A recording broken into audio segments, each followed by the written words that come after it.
Okay, so I thought as a little tribute I'd show two of my favorite Paco falsetas. This is for bolerias. I'm gonna do a slow version first, or slower version, and then I'll talk about it in detail.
Okay, so these are two of my favorite falsetas por bulería.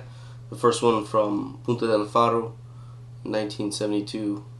He recorded this, and the second falseta is from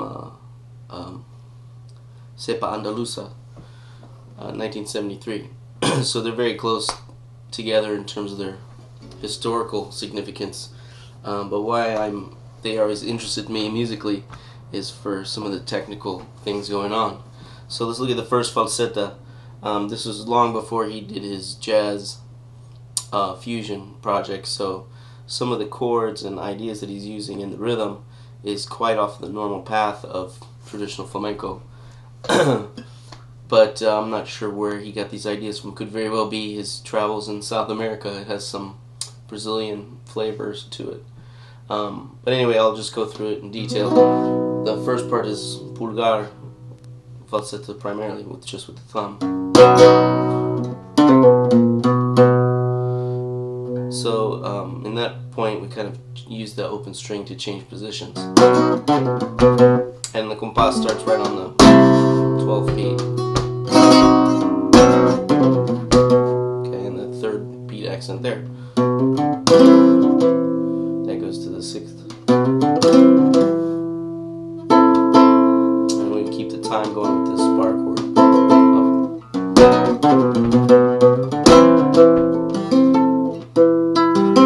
Try with this arpeggio.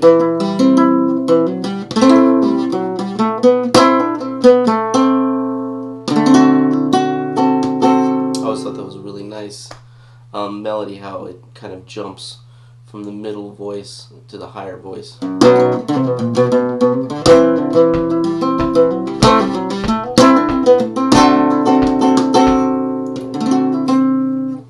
Okay, the next part, a little tricky. If you use this kind of capo, you gotta cram your fingers down here in this position. So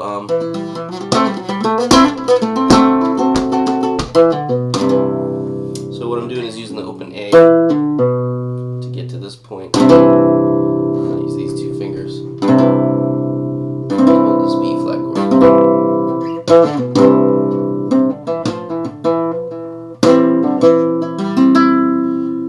So same idea with this chord here. Using that little arpeggio, G minor. Well, actually, I think of it as a G minor 7, but it's really a B flat chord. We just don't hear the B flat ringing. So anyway, back into it.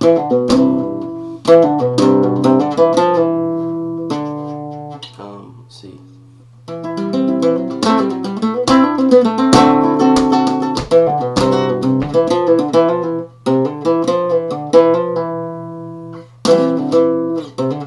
So I use that again, that open D, to jump into the third position. Now this part is where it starts getting a little bit funky in terms of the compás.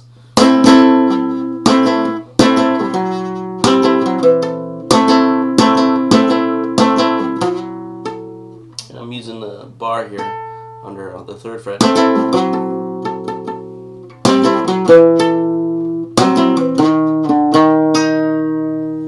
So right there we resolve to a C sharp, and it's kind of odd because we can imagine it's an A chord, but we hear the C sharp and we don't hear any A note as a reference.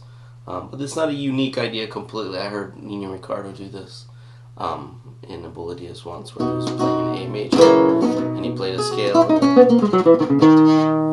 and he just left us hanging on the C sharp instead of resolving. So I think that's kind of maybe where he's got the idea coming from there.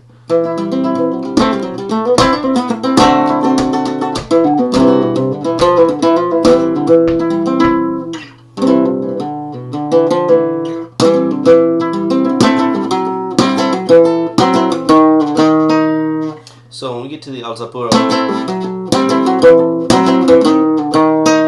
you see what happens with the foot tap here. I like to just keep it in 3. Paco goes like this, but I like to just keep it like this, kind of keep the basic groove going. So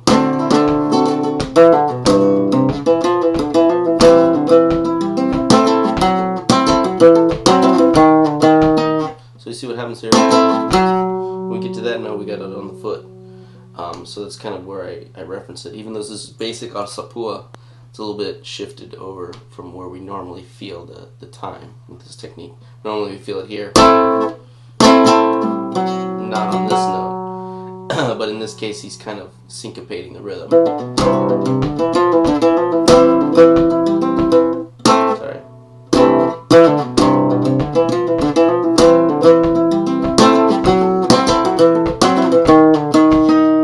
Right, and that's a very odd ending there. And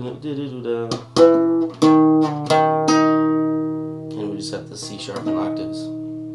Now the next part is where it gets really, I guess what some people call jazzy, or kind of maybe like bossa nova or something like that. So this is just an A7.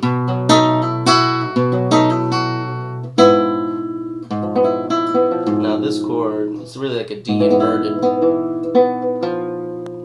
It's very common in flamenco, but we have the flat 9 here because harmonically we're going from like a D7 with the flat 9 to resolve to G minor. So that's what's happening here.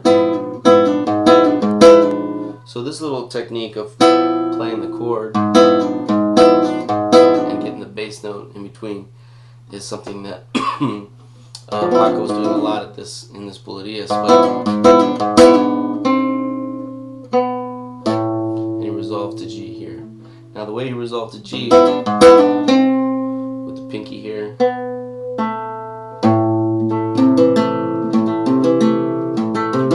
have a G minor arpeggio here.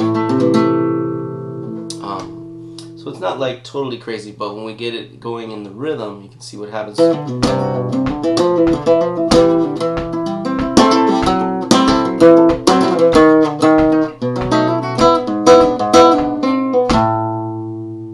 So all that right there is pretty tricky. So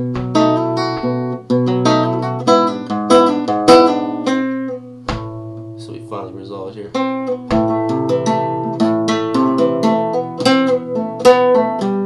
Now this part's pretty normal, just coming down that scale. Now this is where it gets pretty crazy because he jumps from a G minor to the E, kind of like you would in Soleá. And almost for no reason at all, but it does at least mark the compás clearly right there on the E chord. And then we have this. Now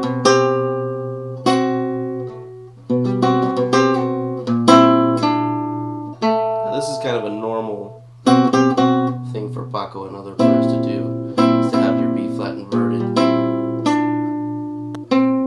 and resolve to A here. And the only thing that was kind of weird for me when I was learning this by ear, you you gotta jump to this next chord, and I think I just hear the G string open or something like that. I don't know if it's really intended, but we use that as a device to kind of move our hand into the next position. So let me do this whole passage.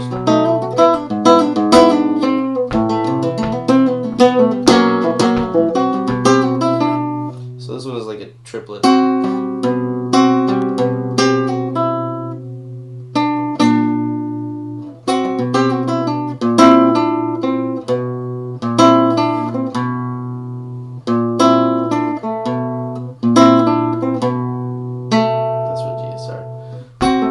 So after that part, we come right back on the downbeat again for the C chord, and this is where we get a more of a kind of a Brazilian flavor with this 2-5-1.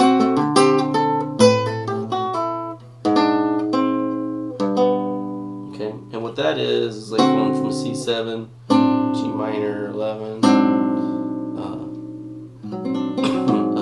G flat dominant 7 with the flat 5, and then now the way he's doing it isn't like a Brazilian guy with like Brazilian style guitar playing. It's like that. He's doing it, flamenco style, for this flamenco technique, which is going to be like arpeggio with a rest stroke on the bass string.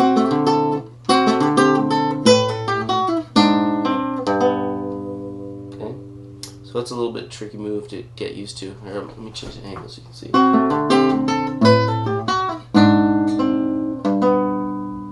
So I got the G here.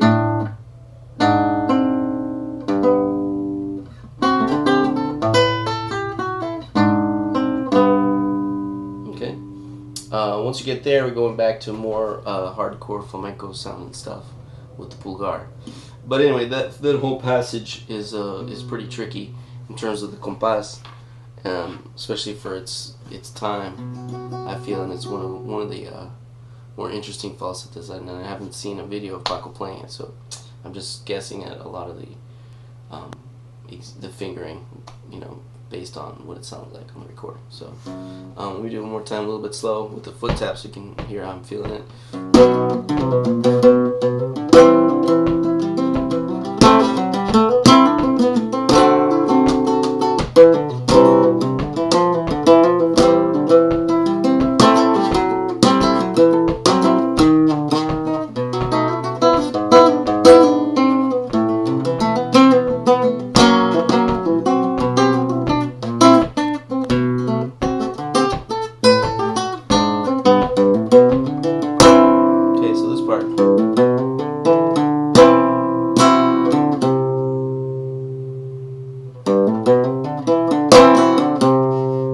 Pretty normal flamenco kind of phrase. Now this part was always awkward for me because I have to move this guy from here to there, so you can get the open B also. So that was a little tricky for me.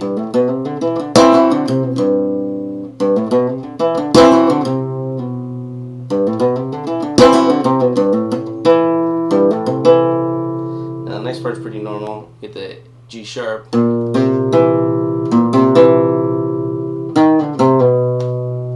so that part's all pretty normal.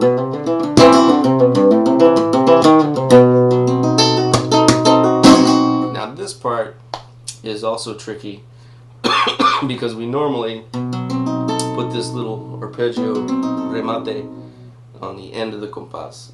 It's 10, 11, 12, diez, 1, 2, and it cycles back around 10, 11, 12, 1, 2. But we're kind of early in the compás when this part happens. In this case, we start on 9, 10, 11, 12. I think it's 9 or 8. I didn't really count it out. But it starts early.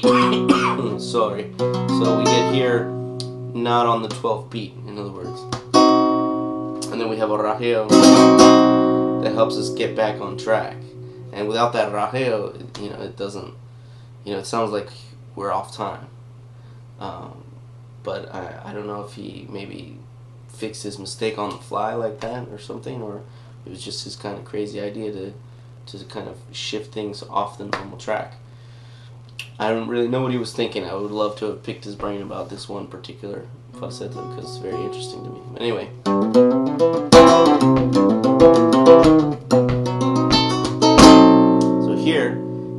sharp 12 finally.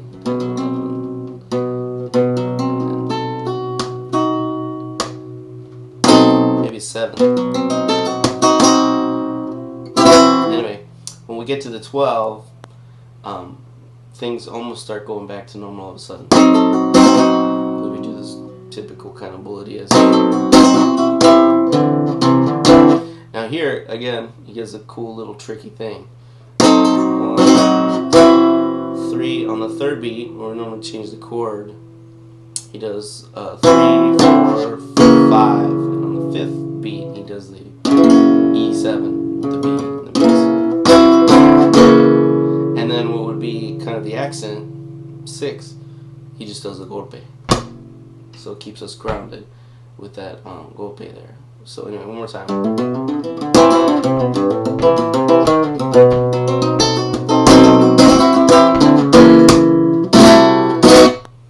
Okay, and then it closes like normal. 8, 10. 8, 9, 10. Alright, so one more time. Do the whole falseta. A little bit slow with the foot.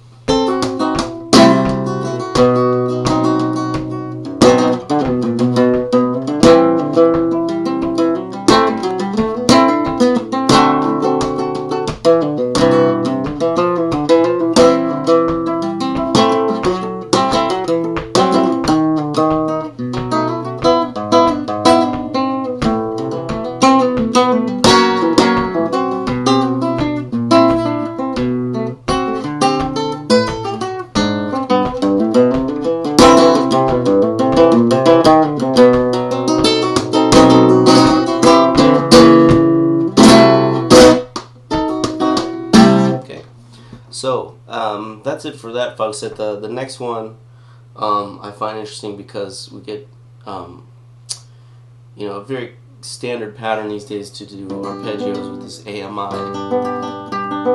kind of sequence and with a bass, different kind of bass notes, kind of getting a waltzy flavor for falseta. And this particular falseta has a really challenging one in the middle.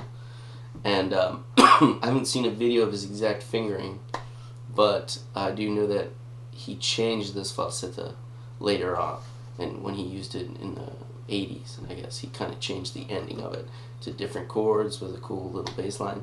But this original version I think is very unique in the sense of how he's doing this arpeggio pattern towards the end. It starts on the F major. I'll show you when we get to it. The beginning of the falseta, it's kind of a takeoff on some of the other ideas he already had in other recordings where he's imitating or he's using the idea of Manuel de Falla, this kind of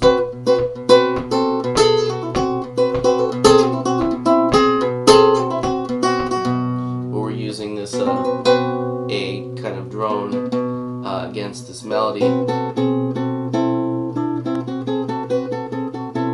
which is kind of using the G melodic minor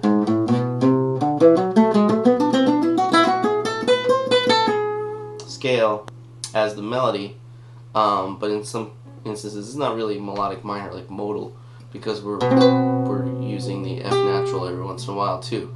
So it's very a tonal concept, but the F sharp is really interesting as it kind of gives a pull to the G, the 7th of this chord, which is going to be like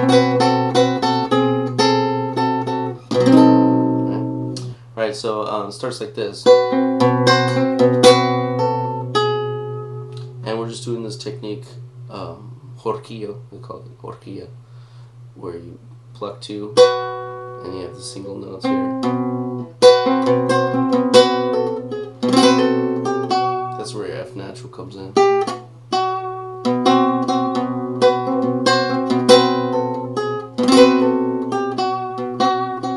So that's a pretty standard phrase, and one that Paco used a lot in other falsetas too.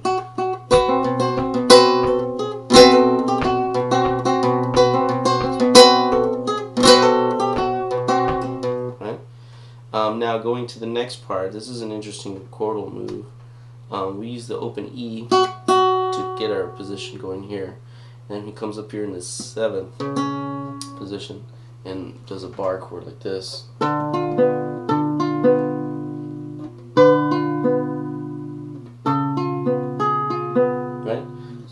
moves, you know, in threes.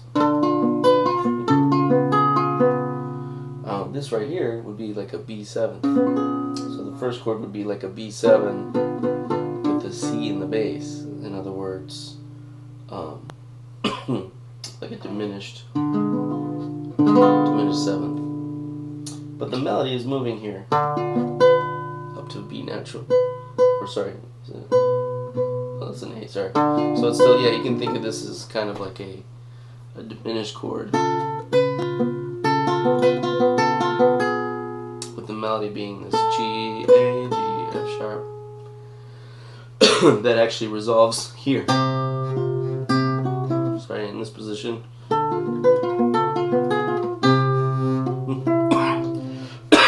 To a B flat.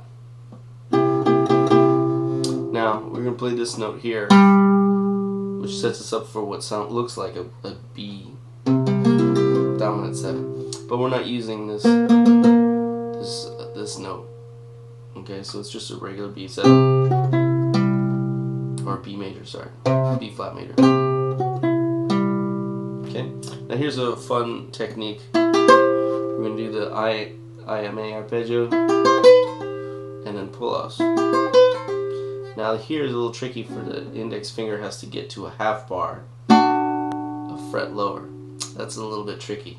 You can kind of start letting go or moving this bar, perhaps position when you play this note, to get us prepared for this. I find it just comfortable to get used to jumping like this, like that. And just slide back one fret, so now I'm in the 5th. Same technique here with the right hand. Right? And I get the 4th string with the thumb here. So I pluck with these 3. Okay, one more time up here. And here we have the AMI arpeggio concept coming in. Different than the beginning part, which was a very different way to do the arpeggio. So I try to rest the thumb here if you can.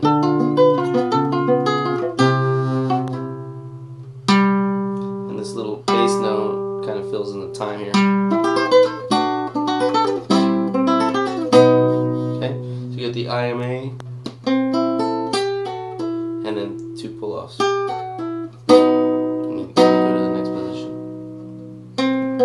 Resolve here, but instead of just stopping the rhythm, we kind of keep the rhythm going with this little trick by hammering from nowhere and pull off, and then we hit this triad A chord, and that kind of leads the beat a little bit. So let me do it again from here.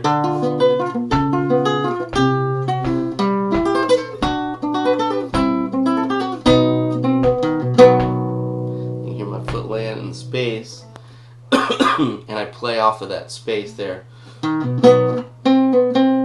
pickup notes. So we feel the downbeat here. This is just a G minor 7 bar. Now here we do a slide. Now here's the same phrase again. Sorry.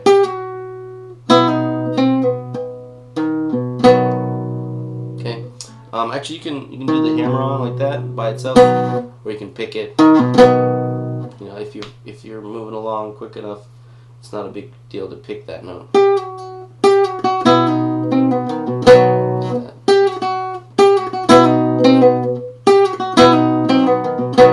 The idea of doing this is make it a little more subtle, and it fills up just the rhythm nicely, without being too, too dominant in the melody. All right, one more time.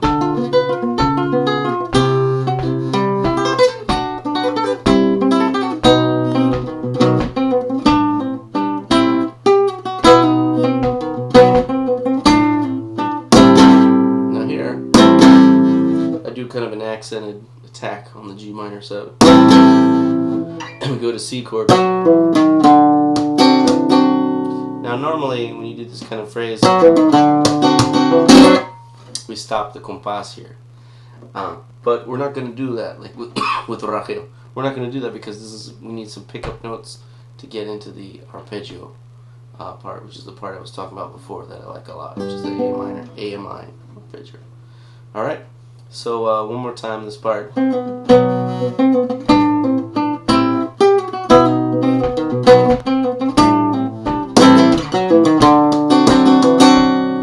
I leave myself kind of hanging here.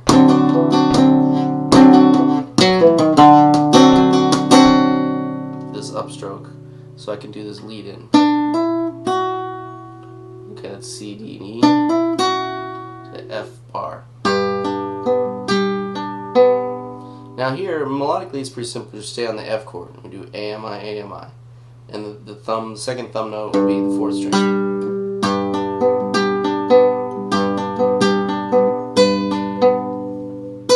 Okay, now we reach up. It's kind of a reach if you have a long neck guitar, or you're not using the capo, because we got to do a full bar and reach up to the 5th fret with the pinky while maintaining this guy on the 2nd fret. It's a little bit tricky without the capo, but if you work on it perhaps with the capo or up higher on the neck first, get the feel for the flow of all the notes, and then move back, little by little your hand will learn how to make the stretch. So I can do it without the capo, and I just kind of have to rock my hand a little bit to get everything clean. But anyway, I'm just going to show you this way for now. It's simple. I'm not using my ring finger, if you think, right here. So we do 2 on this one and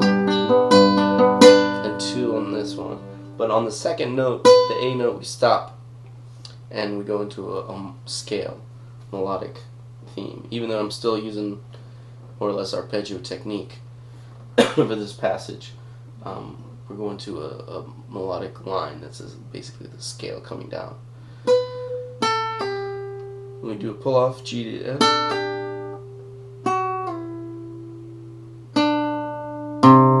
Now instead of resolving here, we resolve to the B flat under the bar.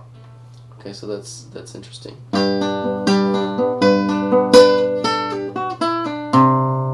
So you see how I phrase that? Alright, and then here, this is one of the tricky spots, the left hand. So I'm doing arpeggio again, thumb, index, middle, and I need to do a hammer, but this time to the E flat. So this is a slight harmony change. Now here, I'm going to do F bass again. Now this is a unique part of the AMI pattern he's doing, because where we are in the compás at this point, it's not in a nice place where we can keep the AMI pattern going. So we have to just use it briefly to emphasize this accent. So right here, we're going to go back to that little scale again. Now this is also interesting as he goes from the E flat here to an E natural here for that more characteristic flamenco sound. Alright? So he's going from an F chord to an F7 to resolve to B flat, pretty much. And here's a little passing note they catch with the middle finger here and the thumb. Okay? So let me do that whole phrase again from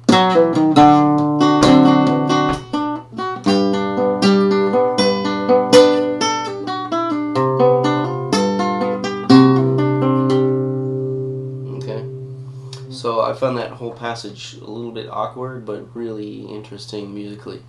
So it's something to practice, to get it together. And rhythmically, it's not that difficult. He's just basically marking the compás accents, the normal accents, with the bass notes.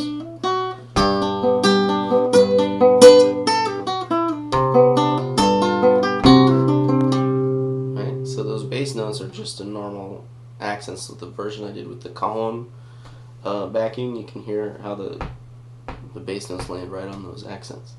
So once I get here, we have this awkward phrase that kind of fills up the compás after that. It's kind of a weird way to do it, but it's interesting because we feel like we've come to an ending here, but it's not really an ending because we're in the middle of the compás. So what happens here is we just slide back a fret with the middle finger, and we do this chord, which is actually like a B7, B flat 7, sorry, except with the flat 5 or the sharp 11 here. And we do a hammer pull, and then we have the same kind of phrase, the hammer pull, on the 3rd string. So that would be B flat and C. And it goes off to A. Now once we get here, we're finally out of the arpeggio melody part of the falseta. Right? Now, here again, like on the C chord, instead of closing with a racheo here, even though we ended, right, and I could do, we got another pulgar section, which is really nice to finish this up. And again, we can't close the compás on the racheo, so you have to keep the rhythm going. So what I do is accent the 8th beat, I guess, and then feel this last upstroke kind of as a pickup for the next phrase. Okay, so let me do that one more time. Okay, again, when you come out of this is beat 6, 7, 8, 9, 10. So then right here, the open D is the 10th beat pickup phrase, and I just go to the open G, and then I get my hand ready for this kind of C chord. Right?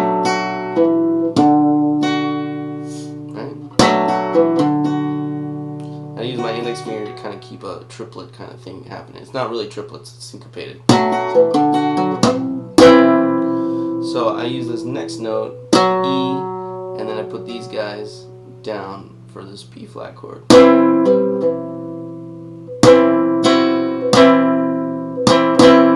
so one more time. So when I do this one, instead of doing this kind of hammer, I actually use the middle finger. So I'm doing like a minor 3rd legato here. And I go down to the C, B flat, open D, and then this dissonant chord, which is like a C9.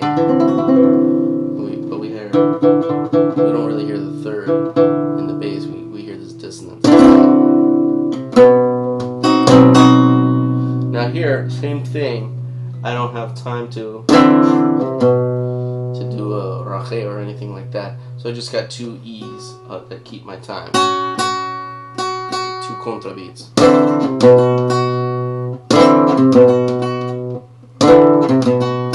And then the versions that I saw him do live is a little different than the recording. He does a little fast triplets here. So it's the same fret, 2nd and 3rd, going up to the 3rd string. Right? Same phrase here. Now the difference is we don't do that continuing phrase. Here we stop after the little pull off. Let that ring for a second and then resolve on the 6th beat, so we can finally do a racheo ending. Okay? So one more time the whole falseta I'll do with the foot so you can hear kind of how I'm feeling the groove.